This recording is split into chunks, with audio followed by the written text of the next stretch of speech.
अस्सलाम वालेकुम, क्या हाल है? मैं कहता हूँ आप सब ठीक हो गए। मिशल को देखो, नंगी को। हमारा न्यू अनदर ब्लॉग। और आज हमने बनाए हैं कलेजी पोटे दिल। और अभी हमने जाना है मिशल की नानों के घर। तो आप लोगों से वीडियो मैंने कहा शेयर करते हैं, आप लोगों को दिखाते हैं। और ये देखे मिशल हो गई है तैयार। मिशल जा रही है अपनी नानों के और अपने तायाबू का पता लेने, इरफान तायाबू का।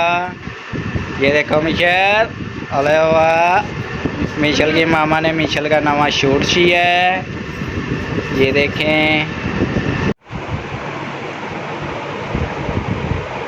ये चावलों को दो बनाओ।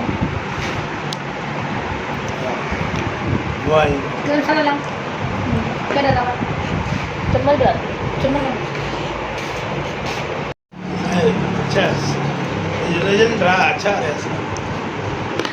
पूरे एक टाइम की ऐसे पे भर के लिखाई हमने, अपने पैसे से खाइए।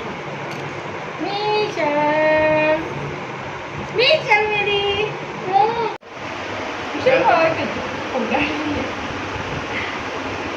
ना मिशल को सीधा कर, वो खुद ही है। अब इसी गोबर रख दे इसको।